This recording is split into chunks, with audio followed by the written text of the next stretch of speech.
this lady is doing. I take a selfie and then I post it on, I just got a notification saying that it's live, but I always figured that it was live and I kept talking. So I hope you didn't miss too much.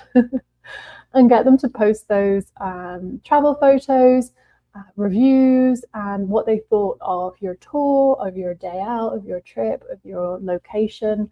Get them to post that on their own social. That gives you social proof, and it's also likely to give you the backlinks that we were just talking about.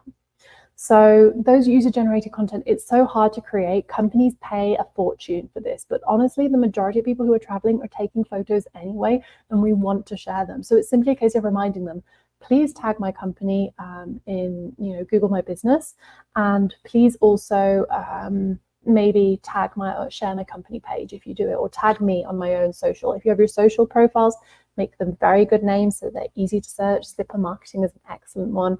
So if you just say it's Zipper with 2 P's and marketing, please tag me, that will get more people going to visit your good, Esther, thank you. I figured that was just what it was. Yeah, so really put the time and effort into doing this. It gets boring, really. It's really kind of boring for me to have to say to all of my clients, hey, can I have a testimonial? Could you write this here? Could you say something about what you thought?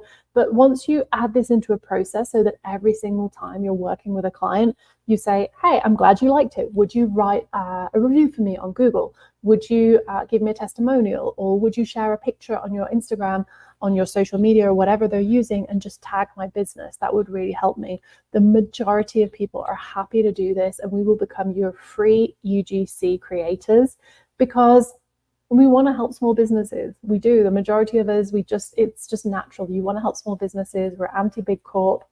And yeah, so I would really encourage this. I'd love to know if anyone's tried doing UGC and if it's affected them. That would be fascinating. Now we're coming. I wanted to give you a quick recap before I go into the Q&A, and I am glad I've left plenty of time for us to go through this because I know you have some questions. Esther's already put some for me in the chat. So using local search terms and titles on your homepage, we went through that. That's a really good thing for SEO, super important, and trust me, you can do this. It's a case of knowing what to write and making it as specific as possible, and then using long tail keywords which are specific and long, so many words, probably full sentences, the kind of questions that people Google.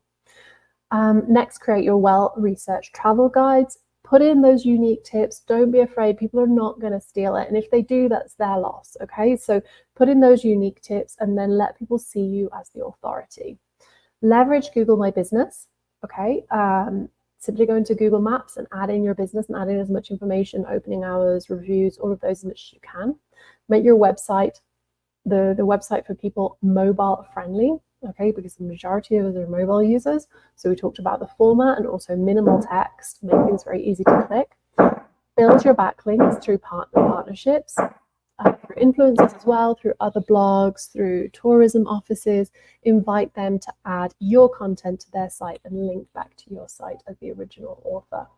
And encourage that user-generated content, those selfies, those photos of what people enjoyed, those reviews, those links to your site. Remind your clients, your existing clients, to be doing that. And even if you haven't got any current clients, go back to your old ones and say, hey, any old photos you might like to add or that I can use, and encourage them to add their review on Google My Business. Oh, so that was nearly half hour of me talking. I will invite any questions. I'm going to go back and look at the questions that Esther put in, but if anyone has any more, I'd love to answer them. Yeah, thank you so much, Nadine. That was too much to unpack. Talking about GMB, long tail keywords, and UGC. And I think that UGC is actually very, very important. But then again, we understand the barrier to following up on people because sometimes you reach out to them the first time, there's no response. The second time, sometimes, and you're like tired, like, oh my gosh, I took you on a trip. If you can't give me a review, and people just, give up so soon. I mean, so what would you advise us to do on that? So let's say that we've taken somebody for a trip, and before we took them on a trip, we both agreed that, oh, you're going to tell us what your experience was like. But then they got back. We're trying to reach out to them. We can't just get that review out of them. What do you think we can do? I would, to be honest, I wouldn't push it, because if they didn't have a good experience, I don't want them to share that on my page. Because maybe Mm, the thing is that a lot of the times when people have a bad experience, it's because of what's going on inside them on that day. So they woke mm, up late, they ate something that's not very, not sitting with them very well, and I don't want them to project that onto my company. So I right. wouldn't push unless I know that that person, like for example, unless I paid for it. If I paid for it for them to share their user generated content, then of course I would ask for a refund, or for them to, go ahead and share a review. But I wouldn't encourage anyone to pay for those kinds of things. I think it should be organic and it should be real. Now, Mm. if you're not, like, if they're just not doing it, there's only so much you can push them. I think we have to nudge them, but sadly, we don't want to force them, because then they might say, I don't know, they might say something that we don't want them to say on profile. What do you think? That's true. Right, I totally agree with that. So when you mentioned something about paying them, I also agree that we shouldn't pay people to give us reviews, because Yeah, then they won't be honest and they'll be doing it for the money. In fact, some people might go as far as using AI generated responses. But I wanted to speak to this part. Do you think that we can incentivize reviews? Like, we want somebody to review us, we can give them something in exchange for it. It may not be something material. It may not be money. It can be maybe a shout out, just yeah. any other thing. Do you think that's something we can do? Absolutely. You can absolutely encourage people to do that. And you know what? Look, if your clients don't want to do it, you will have friends or other business owners who will do it for you. So yes, do those things. While I was listening to you, I was also reading Mateja's comment. I think this is something that is a problem, is that people say, well, I don't mind like reviewing you, but I don't have a Google Maps account, or I don't have Facebook, and I don't want to share these things. That might be true. I would say to these people, look, if you don't feel comfortable sharing it on your own Facebook or your own Google Maps, can you send me the photos and the text, and I'll post it? If I just have the text, it doesn't happen to me very often, but because the majority of my clients are very digital savvy, because I work in digital marketing. But for some of them, they're just not. And they would rather email me something, and then I take that, put that into Canva, make a nice design with it, and share that on my social media saying, Bob said this nice thing about me. Thank you, Bob. And you can also share it anonymously. So I would say to them, do you feel comfortable with using your full name? Do you feel comfortable with me putting your image? Because that's really good. If you can put their photo next to it, that adds a lot of social proof for you. But not everyone's Mm. comfortable with it. So do you want me to share this anonymously? Can I share your name? Can I put your image next to it? Can I link to your social? Um, Different people have different levels of comfort on that. But I would always say to people, look, okay, you don't want to share it. Send me the stuff. Send me the things, and I'll share it. Well, that's amazing. I think that's a way to go to. Thank you so much, Nadine. So I'll go into the Q&A session now. I have my Yeah, first question here is from Daniel Mbuga. It said, as a Kenya-based inbound tour operator, what is the best SEO strategy to employ? Uh, Danielle, thank you so much for the question. I would say that in Kenya, I'm not aware of any reason why you would use a different SEO strategy to anyone else. So just caveat with that. I think that the SEO strategy you should use should be hitting hard on those long tail keywords. The reason I suggest that is because Kenya, like many countries, does have quite a big tourist industry. So there's already competition for the short keywords. And Mm, recapping the short keywords, it's, Kenya hotels, good Kenya hotels. If you can go for a long keyword like best, I don't know, 10 best hotels in Nairobi. I'm like blanking on the capital of Kenya, in Nairobi's tourism district. Come up with a really long tail keyword and try and rank for that. It's much more valuable. With that, you're going to need to be doing blogs. You want to add those FAQs to your website that answer those questions that people have. Definitely pop in to answer the public and type in at the top, I don't know, Kenya tours, and see what people are asking about those and start answering those questions. Now, when you create that content, it's for SEO, but it can also be social content. You can then use it on, if you get invited to be a speaker, like on this lovely session, you can keep that information and reuse it. So the next time somebody says, what's the best tour operators in Kenya, you have all the answers to those questions. So yeah, best Kenya tour operators or best experiences on Kenyan tour operators. You want to be answering that and mention your company. and then reshare that on your social, podcast, newsletters, everything. Make sure you're answering that question. I Yeah. know that was a long answer. I hope that was okay. No, it's okay. It has to be detailed really for him to, Uh, yeah, figure it out. And you said something very amazing with keywords, long tail keywords is very, very important. I think that not so many people with this industry knows the importance of using long tail keywords. But so is the short tail keyword. Oh, somebody's ranking for this. Let's go after it. But it even makes it harder to like, get into that space. And I mm. see that mentioned answer the public quite a lot. So are there some other cost-effective SEO tools that you like to share with us?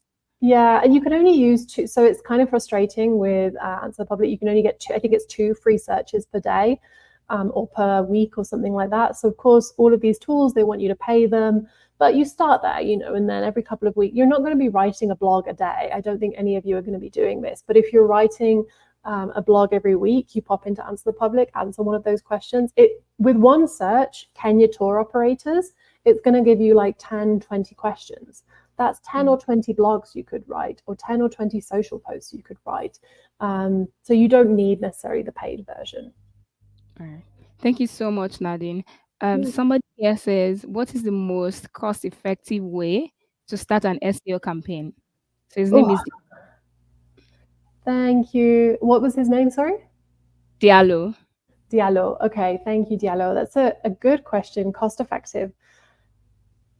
The most cost effective way is to do it yourself, is following these 7 steps yourself. I'll just go back to them briefly, is to do these on your own. The reason I brought these up is because I feel like anyone can do them, and that's going to be cost effective. Within reason. The problem with Mm. maybe calling this cost effective is that you, as the business owner, your time is precious, and it might make more sense to hire somebody else to do this. Now, I know there's a lot of writers on Upwork and Fiverr. If any of you want a recommendation, I think Esther and I would be happy to help you. But I would say that probably sourcing this to a marketing company, maybe like Zipper, you're actually, it's more cost effective in the sense that you're not using your precious time to do something which will take you hours. That would maybe take me or Esther like 2 minutes, So I think this is the most cost-effective way, is to outsource it. Again, you can start some of this on your own. And let's say you do say, I'm going to do all 7 of these this month. I'm going to try all 7. And then you realize that using Google Your Business, Google My Business is very easy. You can do that because you're talking directly to the clients. You can encourage them to do user-generated content. But building backlinks, which is essentially PR, and that's quite difficult to do, maybe you want to hire a PR person to do that. So I would say cost effective is thinking, how much is my time worth and what can I hire somebody else to do? Beyond that, I will say that cost effective is making sure that your content is SEO enabled, but it actually answers people's questions. So don't prioritize SEO over good content, which means that anything that you're writing, anything that your users are sharing, their reviews, their links back to your site, they shouldn't be spammy. It should be useful, and that's the most cost-effective way of doing any kind of marketing. Make it genuinely useful. Thank you so much, Nadine. I think that part of this answer speaks to the next question, which is the last question. So Right. maybe you can say a few more things about it before we round up. So this person is saying, what is the best practices if I can't find the time to plan a solid SEO strategy? I think that it would be great if you answer from the perspective that, having an SEO strategy is from doing the SEO in itself. Yeah. Yeah, of course. So strategy versus actually doing the SEO. I would say that if you don't have time to plan it, start with this list of 7 that we have here. Start with your well-researched travel guide. So that would basically allow you to not do an SEO strategy, because what you're doing is trying to give people incredibly useful and valuable content. It will naturally become SEO it will naturally become search engine optimized in theory. Now, this is how I would start. Then maybe I would start thinking about making my website really mobile friendly and really easy for people to use. Those are 2 things that don't require a lot of strategy. They require good writing, they require time, they require a good website. And if you don't have a website, I really recommend you come up with something like a link tree. What are the other ones called? There's so many that you could use that are free. Taplink is quite easy as well. and they're designed to be used on mobile, not to be used on desktop. So come up with your own tap link, your own link tree, and make those as easy and as pretty for people to use as possible. That requires zero strategy. Now, assuming I have no time to actually do the SEO myself, but I could maybe start actually executing on some of these things. The next thing that I would go into without a strategy would be, like without planning, would be simply answering the questions that people have asked me in the past, which means going through my emails and checking what were people unsure about before they worked with me. So coming back to you, Danielle, as a tour operator, if people's questions were, how much does it cost? Is a tip included? What time do I need to be picked up? Is there any flexibility in places that we would visit? Are there private tours available, or are there only group tours? If you find those questions in your email, start answering them with your content. Start creating content that answers those questions, and maybe record yourself a video like I'm doing now. But it doesn't have to be live broadcast. It can just be shared as that video. Put those on your social media so that people get those questions answered. That has the double value of being thought leadership for marketing, as well as also it's going to end up being SEO, because I bet that people are searching for that. That's what I would do. I don't know if that covers like really what you think Hassan was asking. Yes, yes, definitely. The strategy part, it definitely does. And thank you so much, Nadine. I think I'll just like to add this that, sometimes I feel like if somebody wanted to do SEO and they're like, okay, maybe they don't have the cost to like hire somebody to do it for them. If they have some experience themselves, they can maybe hire somebody to, get the strategy ready and then they can implement. I feel like I don't think this is one thing that we do a lot of in the marketing space, but maybe we need to start saying that, there's a difference between strategy and implementation. And, Oh, the strategy part of things determine the implementation. you're so right. I actually do this myself. So I actually have an SEO consultant who tells me what to do. Do So right. I find it easier for somebody who's like, because when you're down in the weeds on like your own websites, your own clients, sometimes you don't see it. So while there's a lot of things that I know about SEO, I always have an external SEO consultant who does the audits. So that person does the audits and tells me, Nadine, this is missing. And of course I know how to fix it, but they will be the one that says, this is good, this is bad. And they check those things. For me, having that person, and they do a lot of back end SEO, which isn't what we were talking about today, but they do a lot of that back end SEO for me, because for me, I say my time is very valuable, and I would rather hire somebody who's an expert in back end SEO rather than a generalist like me to do this much faster, and they will enjoy it more. The other thing is that, yeah, they come and they tell me, Nadine, you have to do this. They give me the strategy. So they have the strategy, they know what to do. And with many of my clients who are not hiring me for SEO services, I will always recommend that they hire an external consultant to essentially tell their teams what to do. The nice thing about SEO is that for business owners, for small business owners like us, you don't necessarily have to hire someone as a full-time employee for SEO. It is the kind of thing that you can outsource periodically. You can get a strategy from someone and then not talk to them for 6 months because you're executing on the strategy. So yeah, Hassan, if you don't have time or the know-how to plan a solid SEO strategy, you can get somebody else to do that for you. There is a huge range of prices that you can pay for this. So there is always somebody who can give you some guidance, no matter how small your budget is, and then execute yourself. Yeah, I agree with you entirely. Yes, that's what I would do. Thank you so much, Nadine. Wow, we've learned a lot today about SEO, and I'm sure that the community knows where to start with some Oh, of the things that you've shared with us. Thank you so much, Nadine. So rounding up, is there something you'd like to say to us? I would, yes, Esther, I would really love to thank you for bringing this new audience to me. It's rare that I get to talk about such a niche thing like travel and tourism, but it's such a fascinating SEO area. When we talk about all of these things, the way that people are using it, because this is something that so many of us can relate to. Even if you don't go on holiday, who doesn't travel for a funeral, for school, for work? You're helping people literally move around the world. So I think that this is it's just such a fascinating topic. So really, thank you for letting me talk about it. Thank you so Um, much. I think I didn't actually share. I don't know if I said to people, but if they do want to connect with me, if you want to ask us more questions, You can find me on LinkedIn. I'm Nadine Hare.